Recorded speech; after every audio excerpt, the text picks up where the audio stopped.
Salam müəllimlər, axşamınız xeyir olsun. Ümid eləyirəm ki, yaxşısınız müəllimlər. Axşamınız xeyir olsun. Ee, Yəqin ki, qoşulanlar olacaq. Deməli müəllimlər, dərs rekord olunur. Yəqin ki, sonradan elə qoşulanlar da baxa biləcək. Özümü əvvəlcə təqdim etmək istəyirəm müəllimlər. Mən Şəki şəhər 2-ci Biləcik kənd tam orta məktəbin informatika müəlliməsi və həmçinin Şəki şəhər 17 saylı tam orta məktəbin peşə təmayüllü siniflər layihəsinin kompüter operatorluğu üzrə ixtisas müəllimi deməli Ceyran Məsimova. E, Belə deyim mən. İlk əvvəl onu qeyd edeyim. Səsim üçün üzürlü sayın. Biraz narahatam. Və sonra qeyd eləmək istəyirəm ki, müəllimlər bu layihənin təbii ki, yaradılmasında, bu qədər müəllimin bir araya yığılmasında, təhsil işçilərinin həmrəyliyi üzrə həmrəyliyi alyansına öz təşəkkürümü bildirirəm.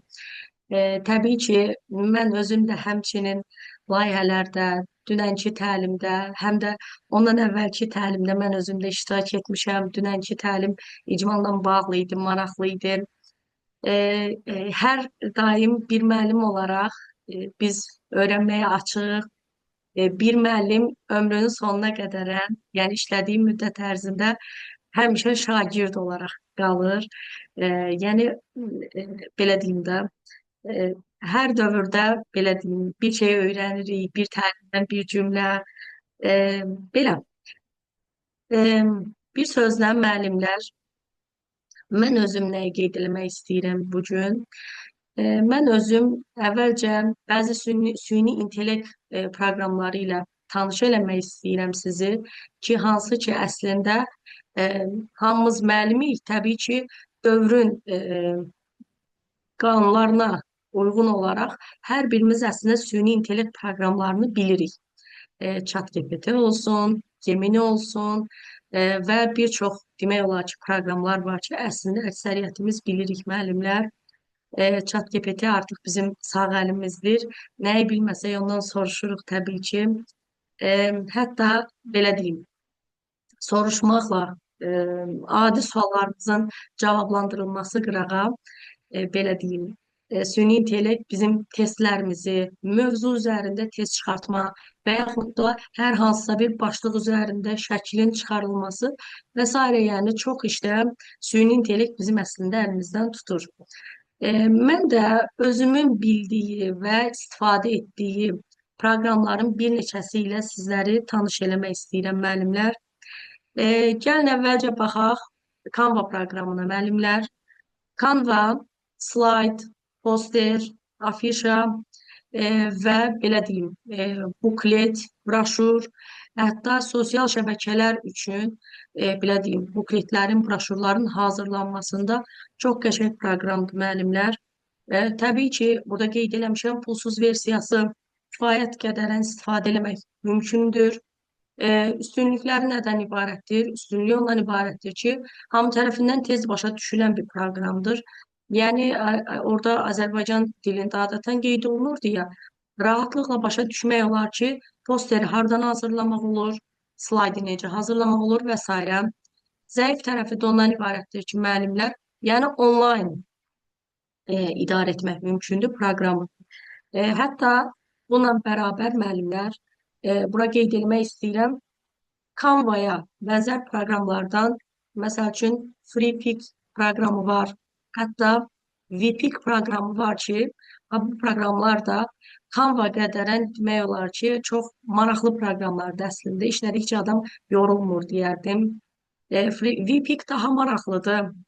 FreePic ilə VPic bir-biri ilə əlaqəli proqramlardır və belə qeyd edeyim ki, əvvəlcə VPic-i axtarmış olsaz, ekranda FreePic açılmış olacaq.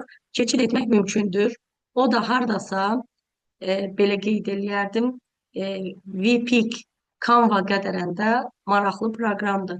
Gəlin əvvəlcə baxaq Canva-ya müəllimlər.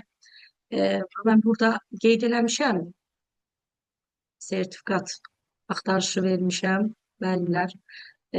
Canva proqramında deməli, əvvəlcə təbii ki, öz e-mailimiz vasitəsilə qeydiyyatdan keçirik və yaxud da sıfırdan e-mail və yaxud da belə deyim də login və yaxud da parol yazaraq qeydiyyatdan keçmək olar, ya da öz-özün Google vasitəsilə də keçid etmək mümkündür. Sol yuxarı tərəfdə görürsünüz burada menyu açım var. Menyu açsam şablonlar, fotolar, qrafiklər var. Yaradını vurmuş olsam artıq mən sıfırdan demək olar ki, öz broşurumu və yaxud da Canva dizaynımı yarada bilirəm. Layihələr hissəsində mənim öz hazırladığım layihələr var. Yəni yaddaşımda, proqramın özünün yaddaşında qalır. Demək olar ki, burada olanların əksəriyyəti öz hazırladığım belə deyim, dizaynlardır. Şablonlar bölməsində, yəni aşağıya düşsəm, baxın nə qədər oxunaqlıdır. Həm təqdimat hazırlamaq üçün bu hissəyə daxil oluram. Posteri hazırlamaq üçün ikinci belə deyim, bu başlığı daxil oluram. E-mail, loqolar hazırlamaq üçün, hətta ekrana sığmır digər hissə, loqolar, mobil videolar, hətta bəzi sosial şəbəkələr üçün belə qısa başlıqlı videolar hazırlamaq mümkündür. Reklamlar da hazırlamaq mümkündür. Məsələn, adətən hər hansısa bir müəllim özü haqqında məlumat verir. Və belə bu şəkildə. Bunu təbii ki, sıfırdan hazırlamaqdansa belə şablon üzərində işləmək daha avantajlıdır, daha rahat sayılır deyə düşünürəm mən. Daha sonra müəllimlər yuxarı qalxıram, məsəl üçün deyirəm ki, burada onların heç biri qane eləmir, fərqli bir şey hazırlamaq istəyirəm. Məsələn, sertifikat olsun. Bayaq da bura yazmışdım, yeni qeyd edəcəm. Sertifikat. Adətən müəllimlər sertifikatları biz hazırlayırdıq Word proqramında. Yəni sıfırdan başlayıb sertifikatın özünü hazırlayırdıq. Kənar belə deyim, bu dizaynlarını verirdik və yaxud da page border kənar xətlərini təyin eləyirdik, ortadan yazırdıq və adətən müəllimlər bu yəqin ki, hər birimiz müəllimlik bilərik. Son zəhlərdə müəllimlərin xüsusi fəaliyyətinə görə onları fərqləndirmək üçün sertifikatlar təqdim olunur və yaxud da məktəbin şagirdlərinə həmçinin və bunları bir-bir hazırlamaq təbii ki, çətin olur. Vaxt aparan olur. Çətin deyil, amma vaxt aparan olur. Amma bu kimi şablonlardan istifadə etmək məqsədi odur. Məsələn, ixtiyari bir şablonun üzərinə vuraraq, bu şablon biraz pro versiyadır. Çünki burada tac var, tacı görmədim mən. Məsələn, digərinə daxılıram, şablonu fərdiləşdir deyir. Şablonu fərdiləşdirirəm və yeni bir pəncərə açılmış olur artıq. Onun əvəzinə deyir, brauzerdə davam edin. Açıram pəncərəni. Mən açılan pəncərədə artıq sertifikat fərqləşdirmişəm və üzərində istədiyim dəyişikliyi edə bilərəm. Məsələn, sertifikat sözü burada ingilis dilindədir. Mən Azərbaycan dilində təbii ki, yaza bilərəm burada sertifikatı. Bunun üzərində dəyişiklik eləmək istəyirəm. Daha sonra müəllimlər aşağı hissədə ad hissəsini təyin eləmək mümkündür. Ad hissəsini, sonra təbii ki, məktəb rəhbərliyinin imzası, adı, soyadı və yaxud da burada sertifikat kimə verilir, kimə təltif olunacaq, onun adı, soyadı yazıla bilər. Daha sonra onun altından hansı fəaliyyətinə görə həmin sertifikat tərtib olunsun, belə deyim də, verilsin həmin şəxsə. Bunların hamısını təbii ki, yazmaq mümkündür. Belə müəllimlər. Və bunun üzərində də həmçinin rənglərini də dəyişmək mümkündür. Eyni Word-də də var təbii ki, bu əmrlər, bold əmri, kursiv əmri, altından xətt və s. Rəngin dəyişdirilməsi hər bir şey. Aha. Buna başqa müəllimlər, işimiz bitəndən sonra təbii ki, paylaşın əmrinə vururam üzərinə və aha.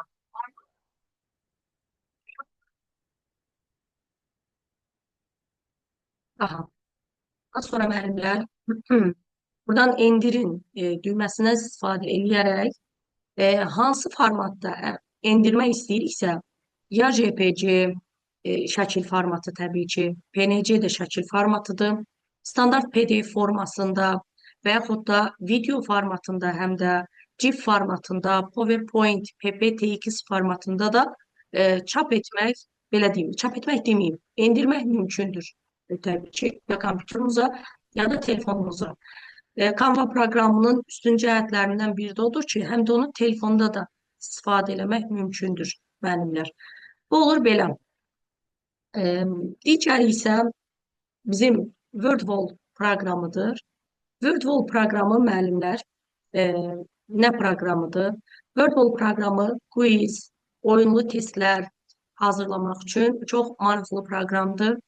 Üstünlükləri odur ki, dərs üçün əladır. Çünki müəllimlər orada istifadəsini göstərəcəm sizə.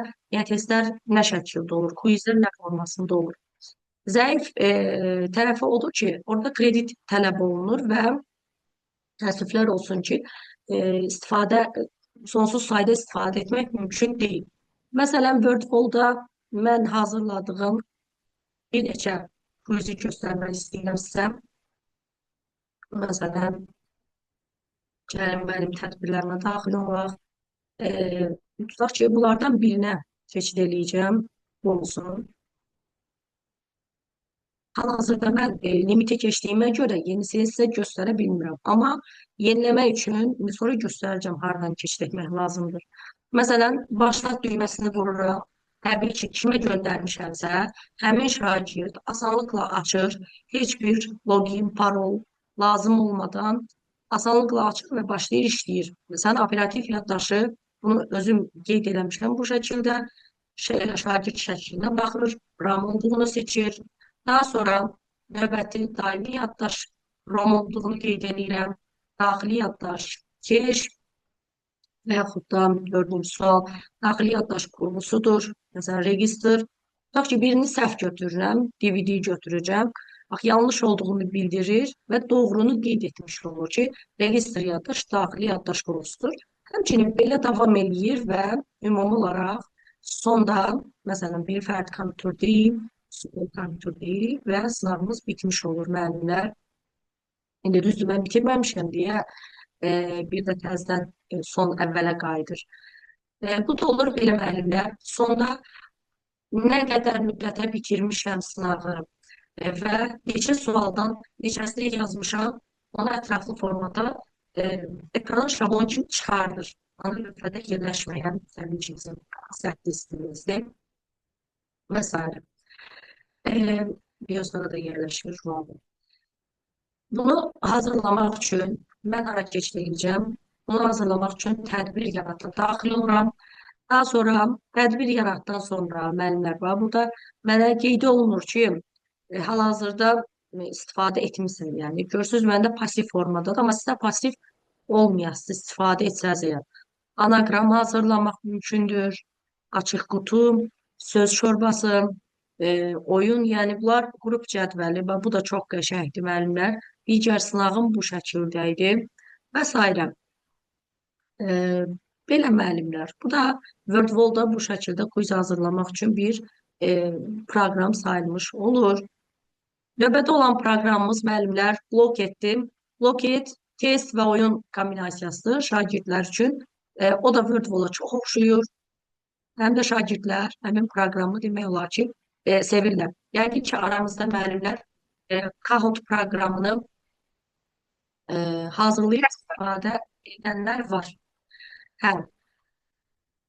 Gəlin baxaq müəllimlər, məsələn Blocket. Blocket həmçinin Create, yarat düyməsinə daxil oluram. Daha sonra burada başlıq qeyd edirəm ki, yəni nə ilə bağlıdır? Məsələn deyirəm software ilə bağlıdır. Ətraflı yazıram bura. Məsələn proqram təminatı ilə bağlıdır. Manualdan təbii ki, mən suallarımı əlavə edəcəm buradan. Create, yarat düyməsini vururam və belə bir başlıq açılır müəllimlər. Buradan add question suallarımı bir-bir əlavə edirəm. Görüntünü görüb, yəqin ki, Kahoot'dan aramızda istifadə edənlər varsa, görüntü bir növ Kahoot'a oxşuyur. Bu da hardasa Kahoot qədərən, hətta WordWall qədərən maraqlı proqramdır. Burada da yenə suallarımızı yazırıq, cavabları yazırıq. Məsələn, deyirəm ki, nə deyək? Məsələn, deyirəm FTD nədir? Burada yazaq floppy disk, floppy disk. Digərinə yazıram, tutaq ki, daxili yaddaş, daxili yaddaş, yaddaş şöhrətini qəbul etmiş.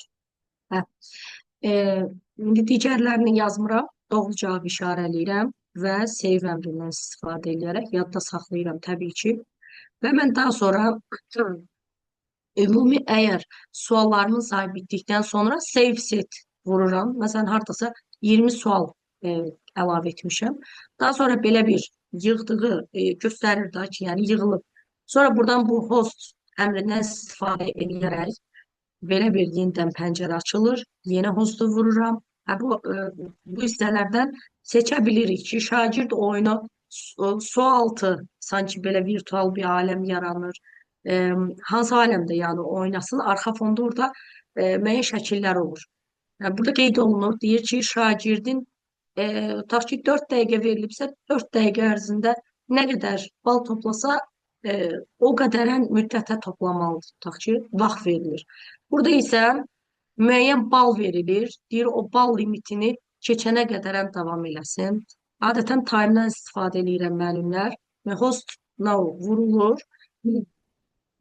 Kahoot proqramındakı kimi müəllimlər, yenə Kahoot proqramındakı kimi ya linki paylaşıram, ya şagirdlə linki paylaşanda müəllimlər, orada kod yeri açılır və bu kodu eynilə Kahootdakı kimi ora qeyd edirik. Daha sonra şagird öz nickname, öz adını qeyd edir və oyuna başlamış olur. Təbii ki, şagird bunu özü oynayır. Yəni, mən sualları heç bir şəkildə çevirmirəm. Şagirdə göndərirəm, o özü oynamış olur. Kahootdan bir balaca fərqi bundan ibarətdir. Kahootda sualları müəllim idarə edir. Amma bu Blocketdə sualları müəllim idarə etmiş, şagird özü davamlı olaraq suallar bir-birini əvəz etmiş olur. Bu da olur belə bir oyun, belə bir proqram. Daha sonra müəllimlər harda qalmışdıq? Bambos, bu da komandalarla oyundur. Sinif üçün əla idealdır. Hardasa bu qədərən o da maraqlı bir proqramdır. Düşürəm aşağı müəllimlər. Burada Teach var. Bir də müəllimlər Teach Highs proqramları var. Teach proqramı ikisi arasındakı fərq nədən ibarətdir? Teach crossword hazırlamaq üçün proqramdır. Həmçinin təqdimat və söz oyunu kimi digər oyunlarda qurmaq mümkündür. Gəlin ona baxaq müəllimlər. Deməli, bu bamboz oyunudur. Burada da yəni eynidir. Demək olar ki, buradakı WordWall-la eynidir. Adını əgər aramızda bilməyənlər varsa qeyd eləyə bilərlər. Eyni demək olar ki, WordWall qədərən təqribən eyni tipli proqramlardır. Teach proqramı müəllimlər crossword, daha sonra söz oyunu, belə deyim, tətbiq etmək üçün lazım olan proqramdır. Teach-in də Teach Highs-dan fərqi nədən ibarətdir? Teach kredit verir. Məsələn, məndə burada göstərir ki, 2 saat 41 dəqiqədən sonra kredit verəsidir. Mən bu limiti keçmişəm, amma aşağıda görürsünüz burada deyir ki, crossword hazırlamaq mümkündür. Söz oyunu, word search axtarışı. Bu bilirsiniz nədir müəllimlər? Qarışıq formada hərflər verilir və o hərflərin içərisində bizim yazdığımız sözlər gizli halda olur və onları axtarıb tapmalıyıq. Bu da maraqlıdır. Amma crosswordda təbii ki, şagird müəyyən açar cümlələrə, açar suallara əsasən sözü ora özü yazılır. Bu da olur belə. Amma Teach Highs-da o şəkildə limit yoxdur müəllimlər. Teach Highs-da da eyni şəkildə crossword tapmacası, söz axtarışı, sudok bu kimi oyunları təbii ki, belə deyim, tətbiq etmək mümkündür. Məsələn, müəllimlər mövzunu buradan daxil edəcəm. Olsun, tutaq ki, proqram təminatı,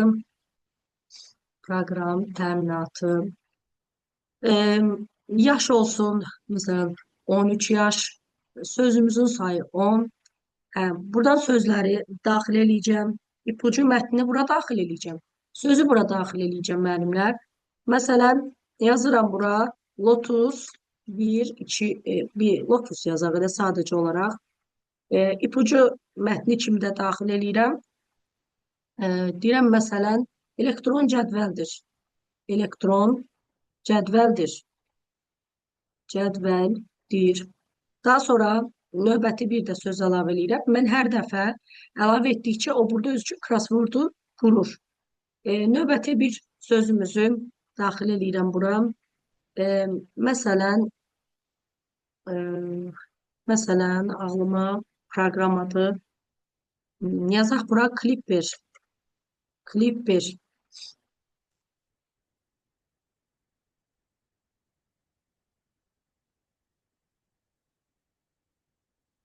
Aha. Yazıram bura. Bir saniye. Clipper. Məsələn, bura yazıram. Verilənlər bazasına ait proqramdır.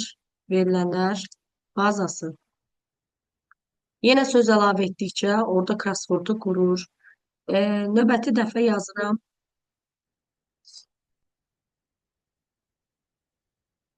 Məsələn, müəllimlər, növbəti dəfə başqa bir proqram adı yazıram. Məsələn, yazaq Edge. Microsoft Edge. Yazıram. Browserdir. Browserdir. Və s. Belə en qədərən deməyək. 10 dənə söz yazmışam bura. 10 dənə söz əlavə edə bilərəm. Aşağıda da üfüqi olaraq verilmiş baza, verilənlər bazasını üfüqi olaraq qeyd edib, ikidə şaqili olaraq da browser, elektron cədvəldir və bu kimi ipuçlarını özü qeyd edir müəllimlər. Daha sonra bunu mən yükləyirəm PDF olaraq və yaxud da Word sənəd olaraq, HTML sənəd olaraq, PNG şəkil formatında, istədiyim formatda save edə bilərəm müəllimlər. Daha sonra bu baxın yüklədim burada. Yükləmişəm, baxaq bir dənə. Bunu offline formada təbii ki, mən məktəbə apararam. Kompüterdən görüntünü bilirəm, proyektor vasitəsilə lövhəyəm. Şagirdə bunu, əgər internetim yoxdursa, bunu təbii ki, şagirdə göstərə bilərəm. Sinifdə oyunu qura bilərəm. Bu da olur belə müəllimlər. Yəni onlayn formada evdə qurub, sonra offline formada şagirdlə bir yerdə işləmək mümkündür.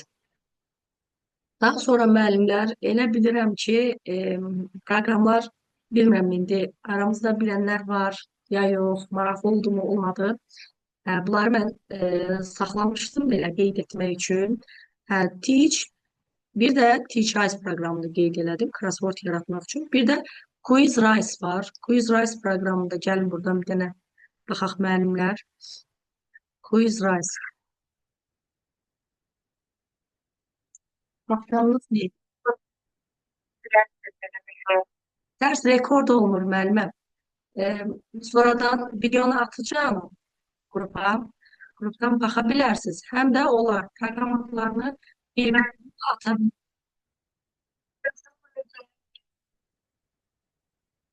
Bəli, bəli, bəli. Yəni dediyim kimi avantajlı tərəfi odur ki, əgər sinifdə internet yoxdursa, məsələn, mən özüm də kənd məktəbində işlədiyimə görə orada internet yoxdur. Evdə bu şəkildə hazırlayıram crosswordu, aparıram məktəbdə proyektor vasitəsilə tutaq ki, uşaqlara istifadə oynadıram, belə deyim. Uşaqlarla. Xoşdur, buyurun. Deməli, daha sonra bir də müəllimlər, e, bəli, Quiz Rice proqramı var. Quiz Rice proqramı e, mövzunu biz qeyd eləyirik. Mövzuya uyğun suallar tərtib eləyir. Məsələn, create now vururam buradan, daxil oluram. E, deməli, daxil oluram bura və burada göstərir from file, filedan. Yəni bunu vurmuş olsam müəllimlər, bura mən select file, faylı daxil eləyirəm və həmin fayl üzərində yükləyərək həmin faylə uyğun suallar tərtib edir özü və yaxud da geri qayıdaq buradan from text. Tekst üzərindən. Teksti bura təbii ki, mən kopyalayıram. Məsələn, gəlin buradan hər hansısa bir mətn seçək. Məsələn,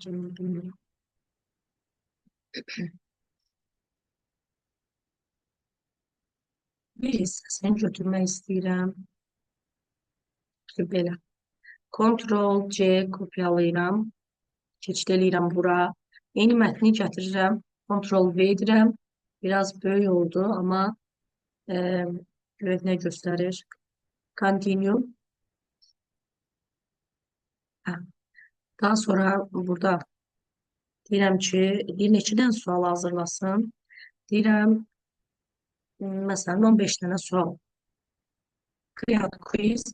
Gözləyirəm, təbii ki, quiz hazırlasın. Müsbət tərəf odur ki, həm açıq suallar hazırlayır, nöqtələr vasitəsilə bir nöqtələrin yerini tamamla, həm də variantlı sualları qarışıq formada bu şəkildə sınaq hazırlayır müəllimlər. Məsələn, burada qeyd olunur, baxın.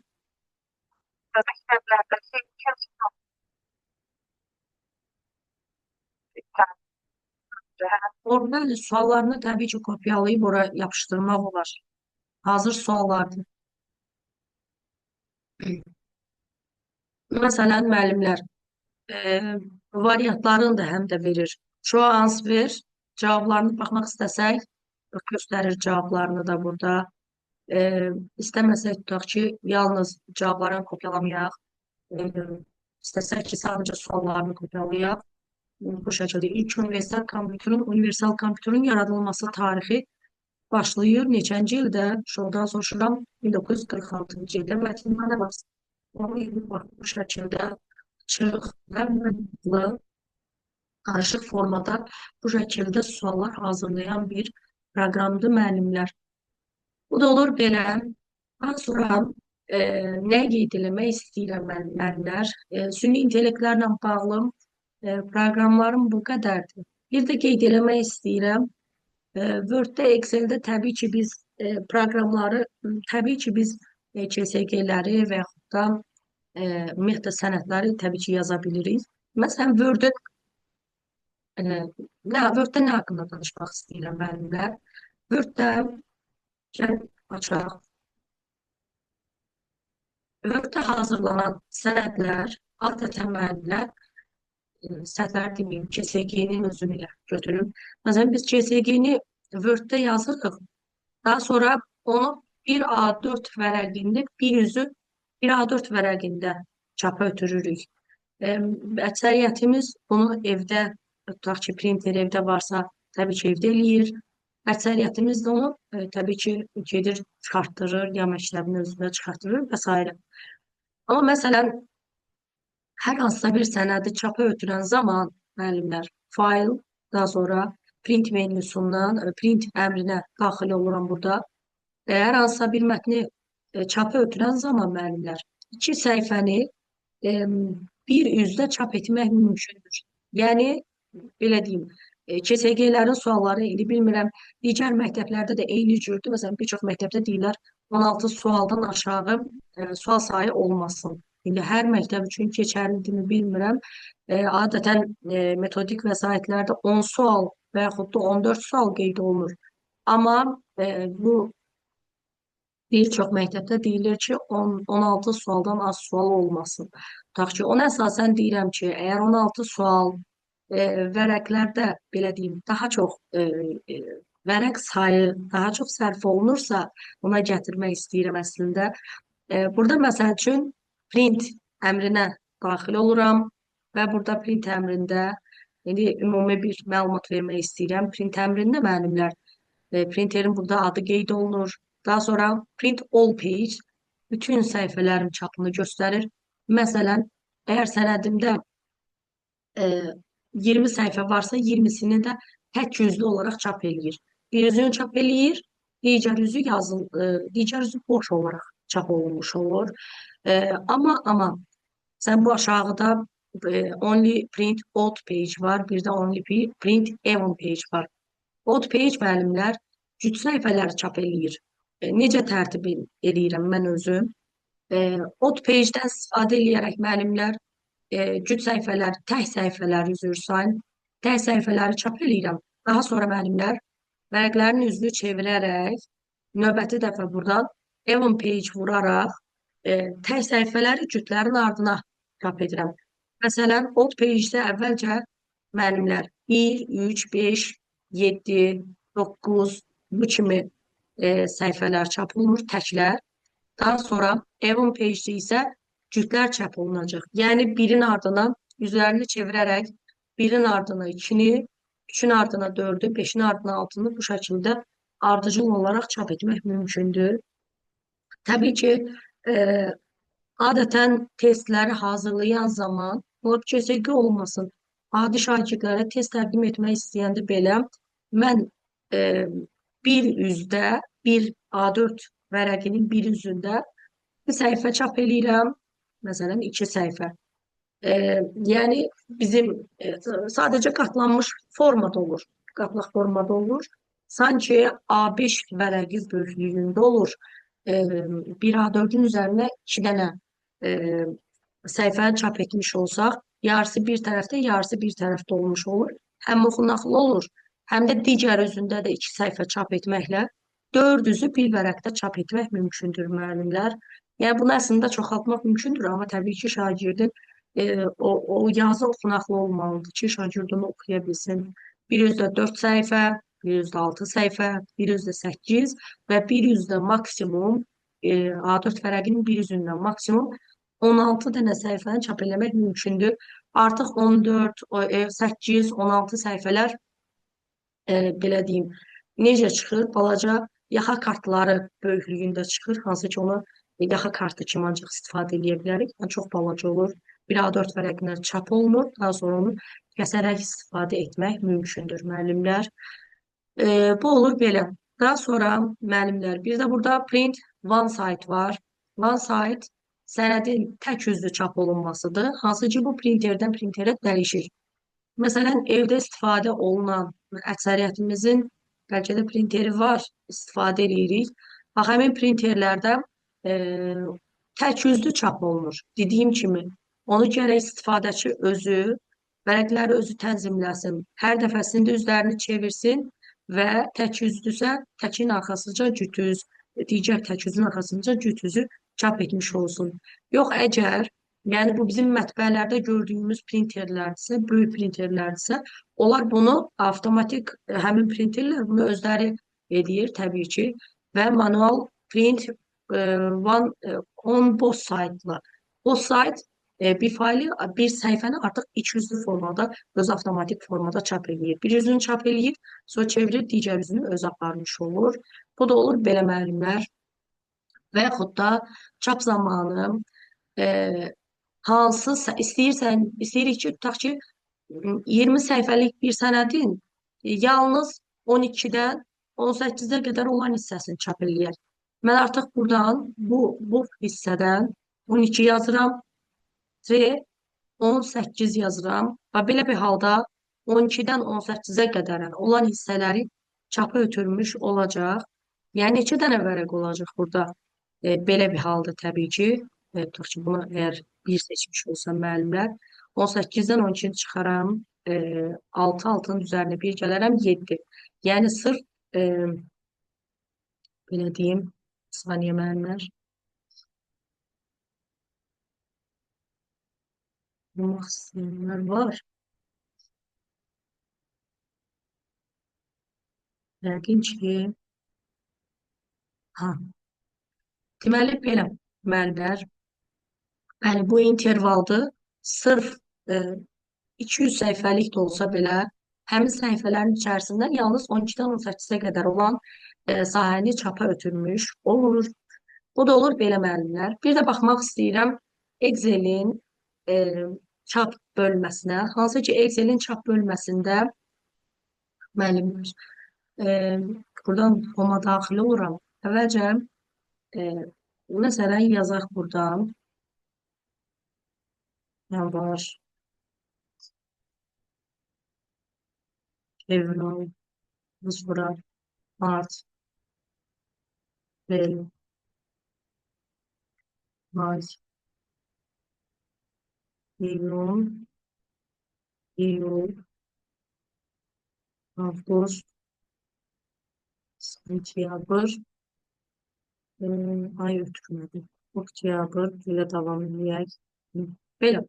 Mənlər adətən Excel sənədini, bir Excel sənədini çapa ötürmüş olsaq, məsələn, Ctrl P əmrlərindən istifadə edirəm. Burada düz görürsünüz ki, yanvardan avqusta qədər görsənir. Yəni, halbuki Word-də bu kimi problem olmur. Word-də səhifədə nə varsa elə olduğu kimi çapa ötürülənmiş olur. Səhifə bütöv formada. Amma Excel-in sənədində müəllimlər iki üstü bu sütunların sayını təxmin eləmək olur. Sütunlarımız 2 üstü 14 saydadır. Təbii ki, bu 2 üstü 14 sayda sütunu bir dəfədə bir A4 vərəqinə yerləşdirmək bu şəkildə olmur. Təbii ki, bunun üçün müəllimlər, mən view rejiminə keçid edirəm və burada page break preview-ya daxil oluram. Bir də burada müəllimlər nömrələmə əməliyyatını da yerinə yetirək. Aha. Məsələn, page break preview-ya daxil oluram. Burada bu işarəni görürsünüz müəllimə. Bunu mən sona qədər keçirirəm. Hansı ki, yazılı hissə haradsa istəyirəm ki, sırf ora qədərən artıq A4 vərəqində çap olunmuş olsun. Növbəti dəfə artıq mən Ctrl P əmrini vurmuş olsam, sentyabr, oktyabr ayına qədər yazmışdım. Tam göstərir və buradan da nə qədər sətir yazmışdımsa, onların da hər birini göstərmiş olur.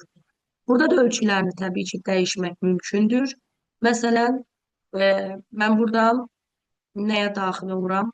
Narrow daxil olmuş olsam, bir növ sola sürüşmüş olur yazdığım mətin.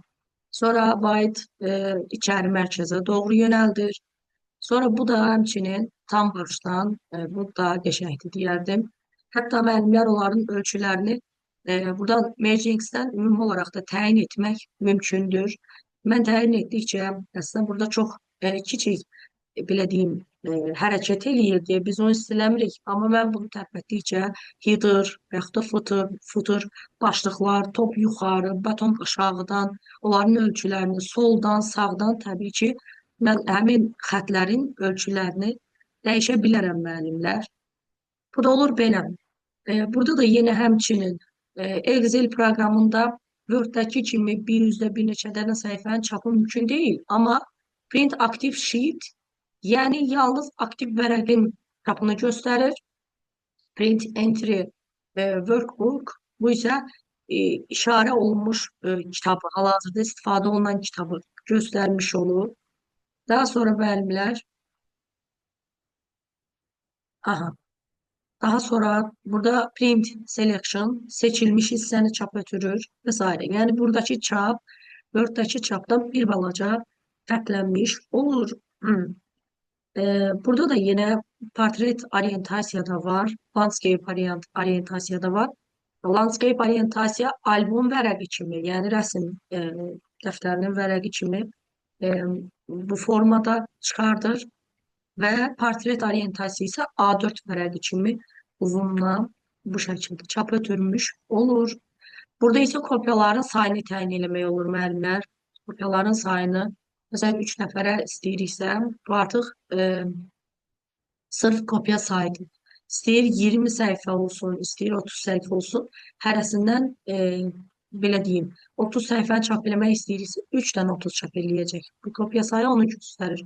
Və salam, bütün əmrlərimizi bitirdikdən sonra print əmrini vuraraq, belə deyim, çapa başlamış olarıq. Bu olur belə müəllimlər. Təzədən təbii ki, mən bura yenə də normala qayıdıram.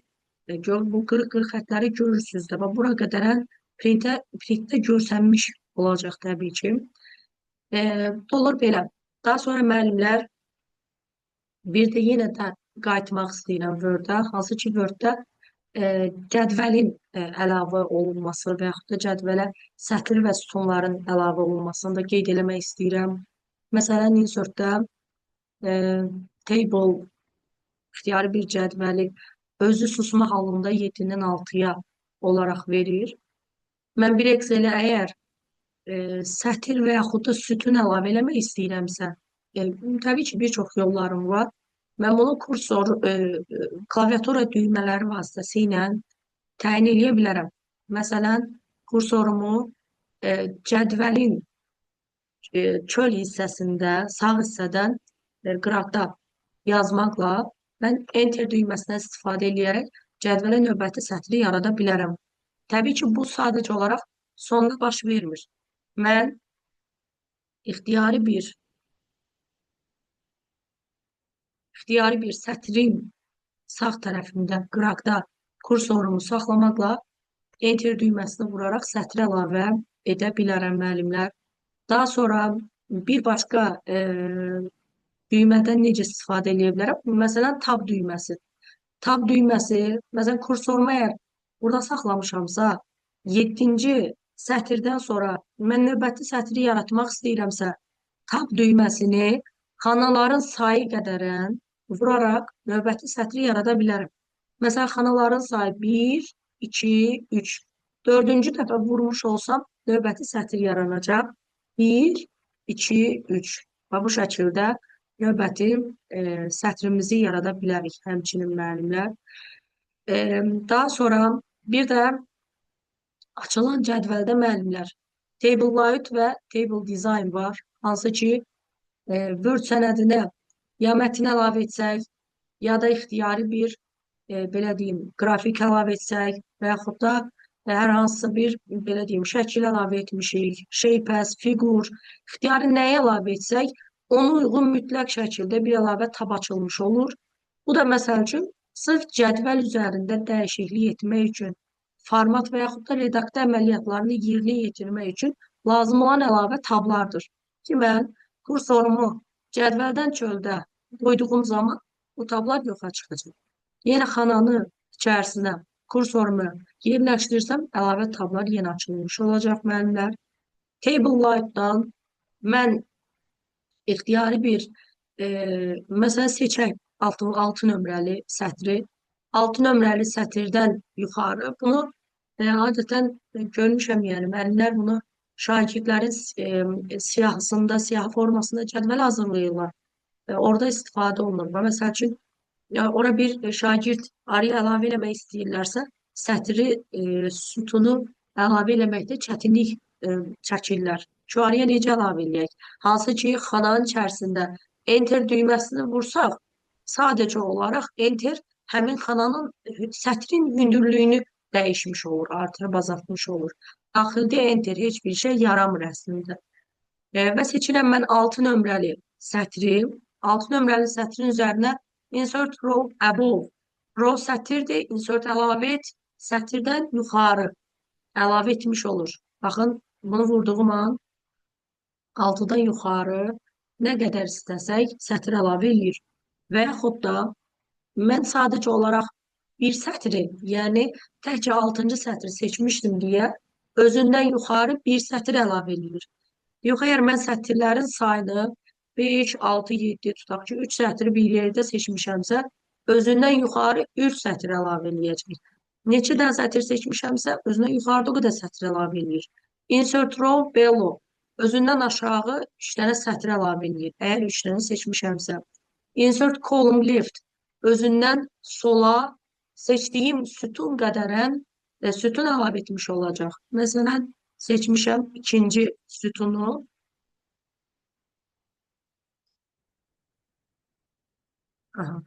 İkinci sütunu seçmişəmsə əgər müəllimlər, insert column left.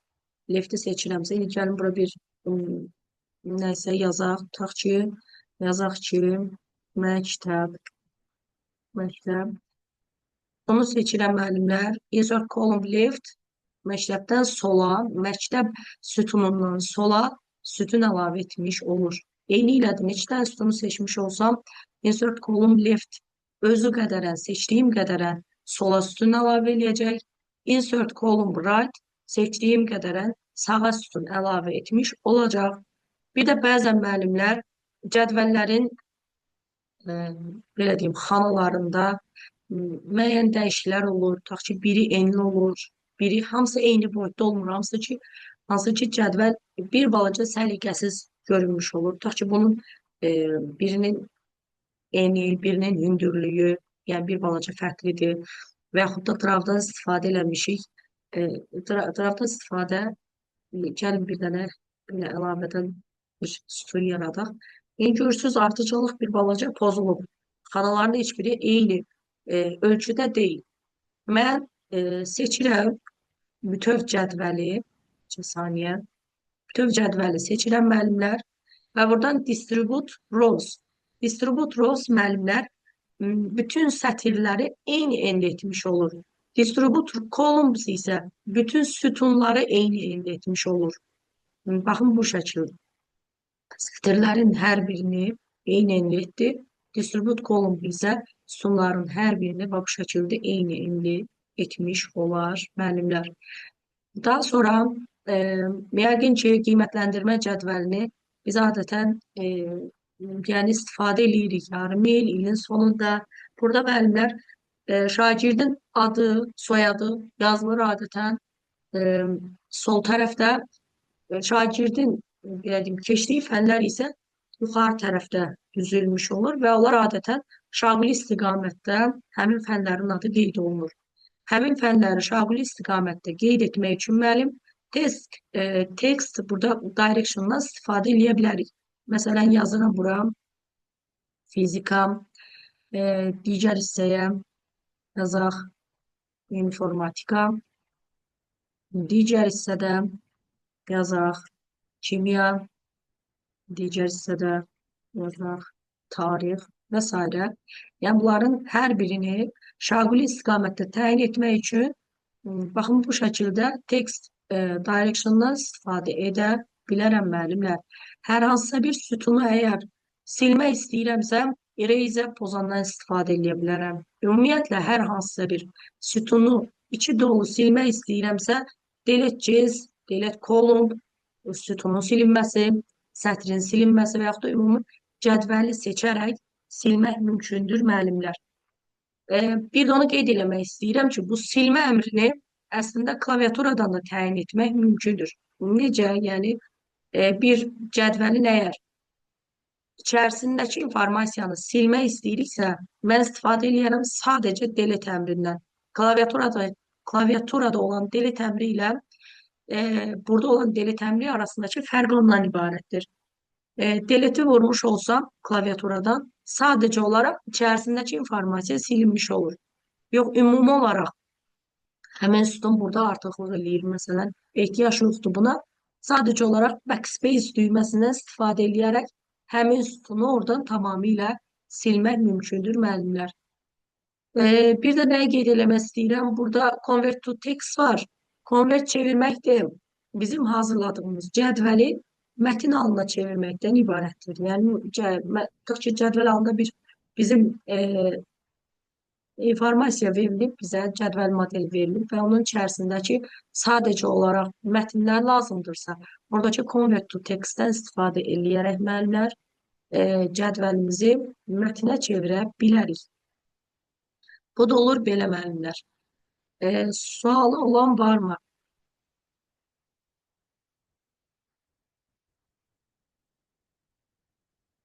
Rüfanə Qurbanova. Bir də Aytaç Həmidova əlini qaldırıb yəqin ki.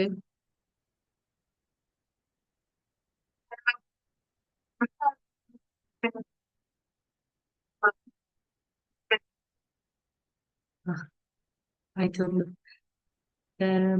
Olur belə müəllimlər. Başqa Word və yaxud da Excel. Salam müəllim, axşamınız xeyir. Çox sağ olun. Çok sağ olun.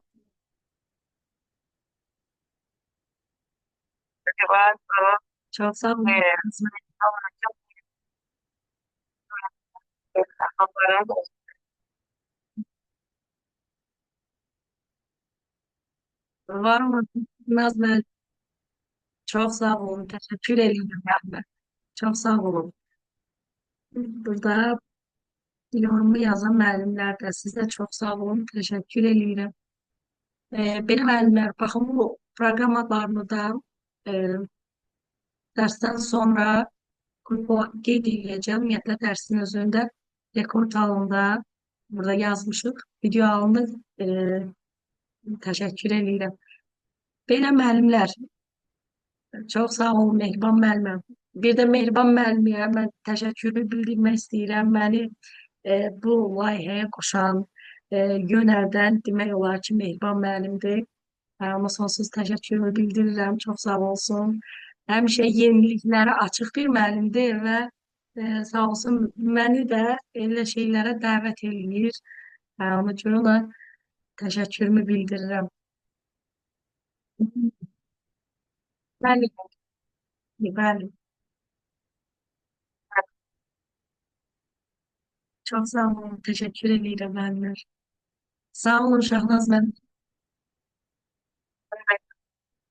Bu təlim üçün rəsmi istəyərdim vermək, amma e, bir balaca tələsdim. Mən sona da qoşulmuşam əslində bu layihəyə. Ona görə inşallah növbəti təlimdə sertifikatımız olarsa Allah qorusun.